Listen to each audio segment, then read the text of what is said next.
ID, passports, and military IDs.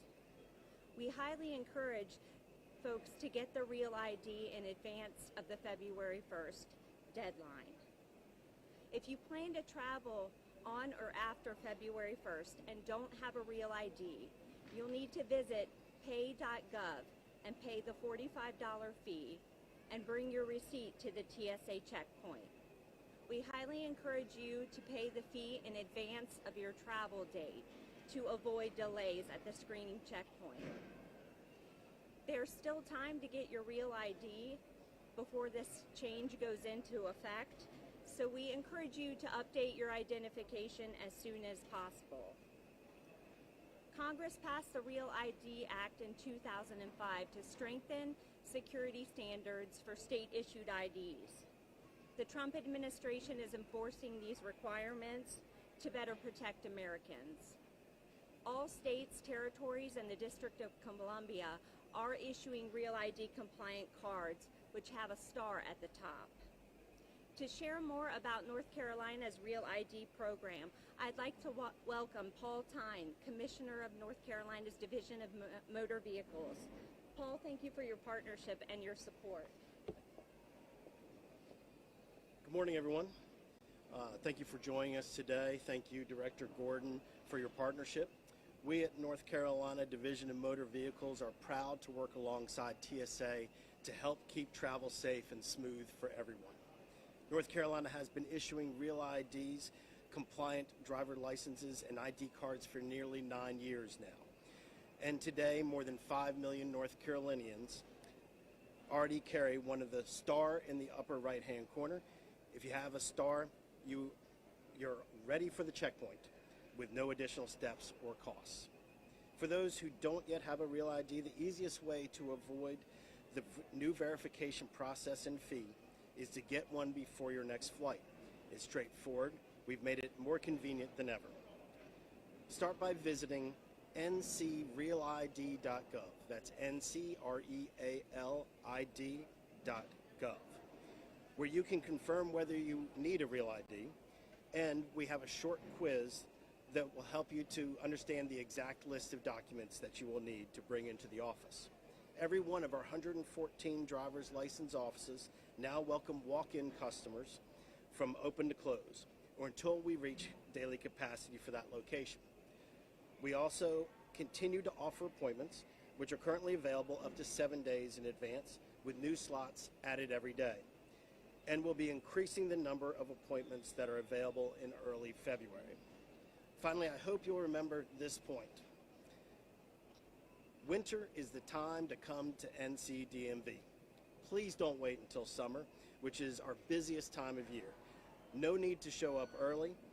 We're seeing short lines all day, including the afternoons, and should you encounter a surge for some reason, we will check you in and let you wait anywhere. Our teams are ready to help, and getting your Real ID now means one less thing to worry about at the airport. Thank you.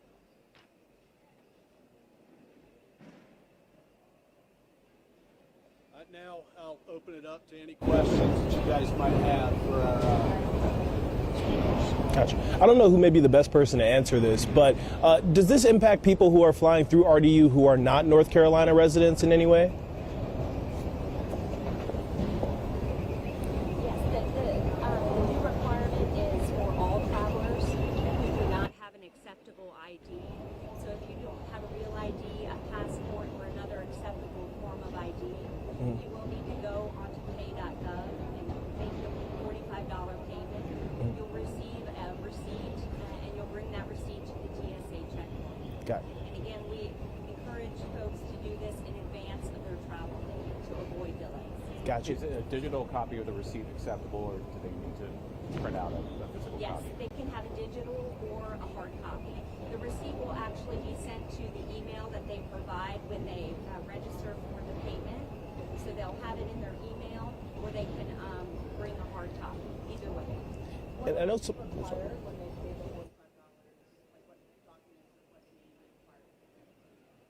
The $45 fee will be paid at Pay.gov. Folks can search for ConfirmID, make the payment online. They'll be required to enter some basic travel information, name, things like that. It's a simple form, takes about 5 minutes to complete, and then once the payment is made, the receipt will be sent to their email. The receipt is good for 10 days from the start of travel, so they can use the same receipt if they have a return flight. And they will just need like their current ID during that process? During that process, whatever ID that they have, if it's just a regular state-issued driver's license, for example, they will bring that with them along with the receipt. You're encouraging people to fill out that Confirm ID before they get to the airport, but if they don't have that filled out when they're trying to go through TSA, how's that going to impact people's travel? If travelers show up to the TSA checkpoint without acceptable ID, such as a REAL ID or a passport, and they have not paid the $45 fee, they'll be directed to the Pay.gov website by our officers. They'll be asked to step aside, pay the fee online, and once they receive the receipt, show the receipt when they return to the checkpoint. Again, we highly encourage them to do this in advance of travel before showing up to the airport to avoid any delays. How does this differ from where it stands right now? If someone was traveling today and they traveled February 3rd, what is the difference in what they pay in order to have that? The difference is that they will have to pay the fee if they don't have that REAL ID or, for example, a passport, another acceptable form of ID. They'll have to pay the fee come February 1st and show that receipt to the TSA checkpoint.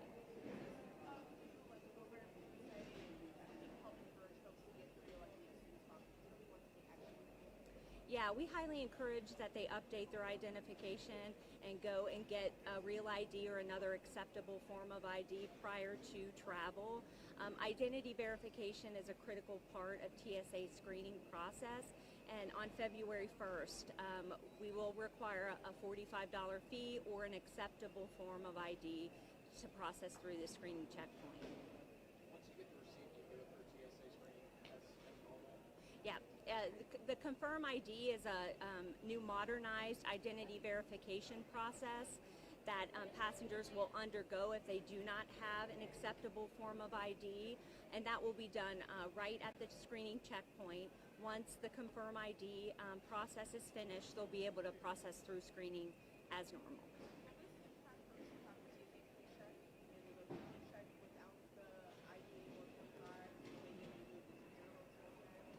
If they are a pre-check passenger without an acceptable form of ID, the $45 fee will need to be paid in advance of travel.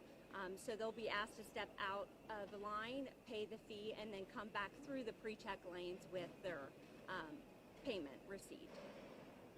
Kicks off on February 1st. Are you all prepared for any potential delays if people do not have, this filled out? I imagine that not everyone, it may take a minute for people to get behind this. Yes, we are prepared for the February 1st launch.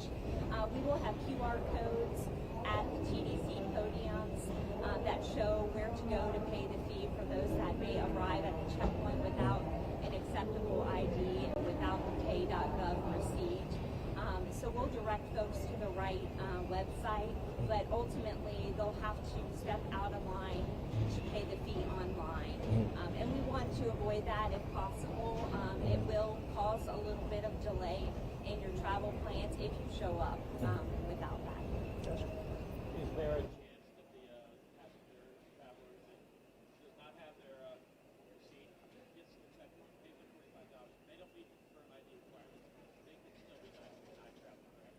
If they don't pass the Confirm identity verification process, then TSA will make the determination on the next steps in the screening process at that point. But we're asking travelers to bring an acceptable form of ID, REAL ID or passport. If they don't have those things, bring whatever identification that you have to help us to confirm your ID, along with that receipt that you've made that $45 payment. Okay? Last question. Since REAL ID started, and kind of what changes do you think will happen once they kind of get used to this new system? Yeah.